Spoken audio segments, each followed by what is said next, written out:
You have never been truly cold. Not the kind of cold that kills. Not the kind of cold that seeps into your bones before sunrise and stays there all day.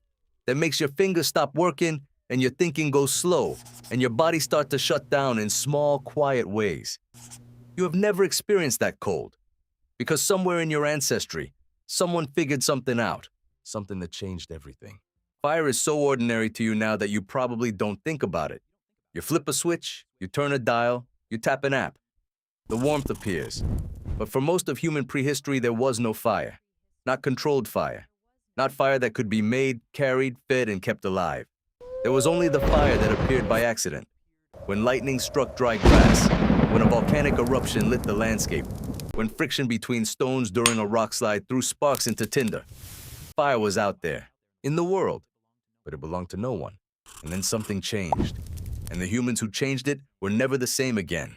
The story of how your ancestors discovered and controlled fire is one of the most consequential stories in all of science. Because fire did not just keep your ancestors warm. It rewired their brains. It restructured their societies. It made them, in a very real biological sense, into the species that eventually became you. Start with the evidence. The earliest convincing evidence of controlled fire use by human ancestors comes from a site called Wonderwork Cave in South Africa, where researchers led by Francesco Berna of Boston University found burned bone and plant ash deposits dated to approximately 1 million years ago. This was not an accidental burn. The materials were burned inside a cave, protected from lightning and natural wildfire, in what appears to be a deliberate, sustained fire use 1 million years ago. Long before modern Homo sapiens, long before language, long before art, fire came first. But the control of fire probably did not begin with making fire. It almost certainly began with something simpler and far more terrifying. Stealing it. Imagine the scenario. A lightning strike ignites dry grass on the savanna. Your ancestor, Homo erectus, upright, intelligent, already using stone tools, watches from a safe distance. This is not the first time they have seen fire. Fire is known. Fire is dangerous. Fire kills. And yet, something is different this time. The fire is small, the wind is right. And there, at the edge of the burning grass, a slow-moving ember is settling into a clump of dry leaves. Your ancestor approaches, carefully.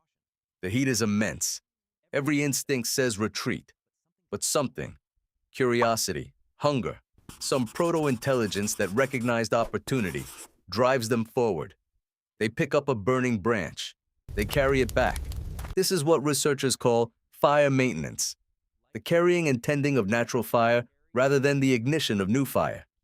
Richard Wrentham of Harvard University, whose work on the cooking hypothesis transformed our understanding of human evolution, has argued that fire maintenance likely preceded firemaking by hundreds of thousands of years.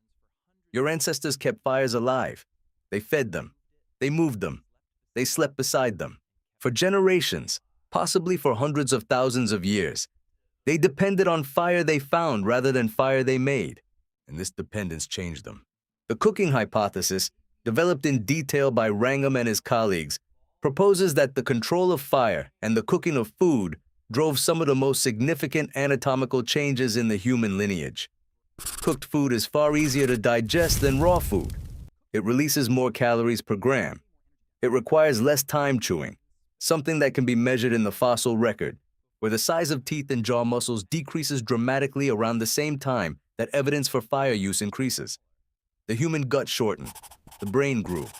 These are not coincidences.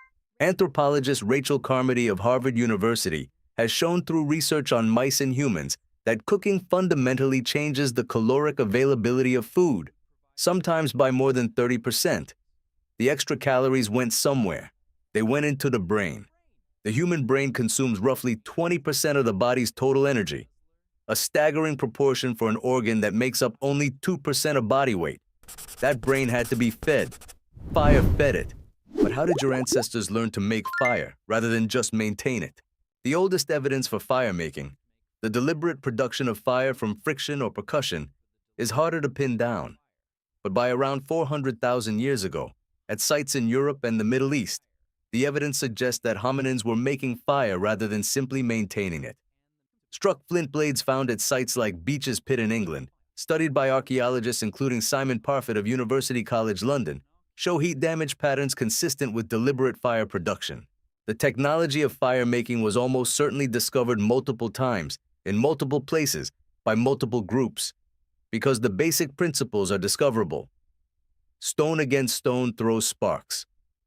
Wood against wood, with the right pressure and speed, generates enough heat to ignite tinder. Any sufficiently curious and persistent hominin could have discovered this, and your ancestors were nothing if not curious and persistent. The social consequences of controlled fire were as profound as the biological ones. Fire created a new kind of time. Before fire, darkness ended the day. When the sun went down, the world became dangerous, cold, and blind. Fire pushed the day further. It carved out a new space, the hours between sunset and sleep, that had never existed before in the human behavioral repertoire. Anthropologist Polly Wiesner of the University of Utah studied the content of conversations around campfires among the Juhuansi-San people of the Kalahari, a modern hunter-gatherer society whose social patterns offer a window into ancient human life. She found that daytime conversations were dominated by practical matters, food, work, complaints, disputes. But nighttime conversations around the fire were different. They were stories.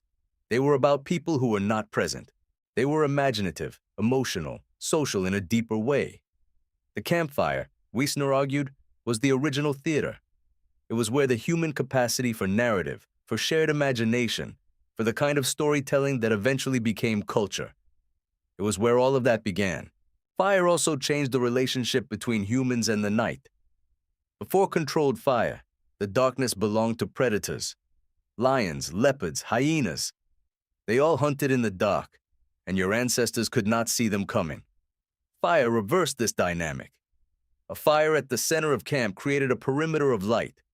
Predators that approached were visible, and the fire itself, the crackling, the heat, the unpredictability, was something most large predators avoided. For the first time in the history of the genus Homo, your ancestors were safer at night than in the day.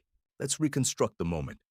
You are on the African savanna, roughly 800,000 years ago. The sun has gone below the horizon. Around you, the darkness is total. No moon tonight, just stars. In your group, someone carries a clay pot containing embers from this morning's fire.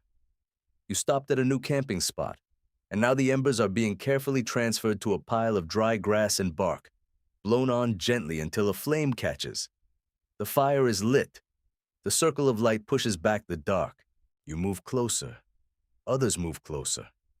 The fear of the night, the constant ancient fear that has lived in your nervous system since before your species existed.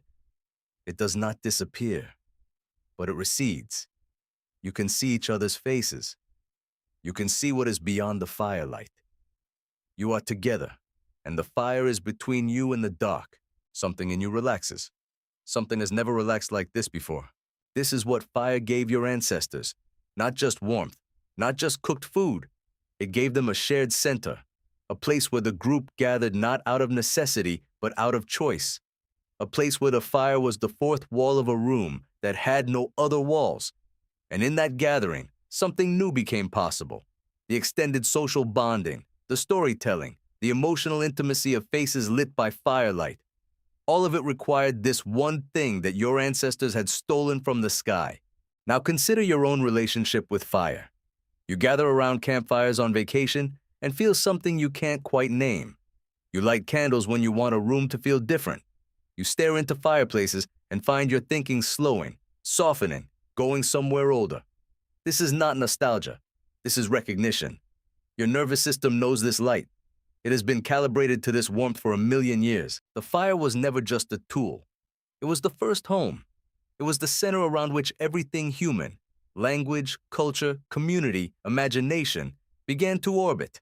You have never been truly cold, because someone, a very long time ago, picked up a burning branch and did not let it go. Please comment on what you would like to hear next.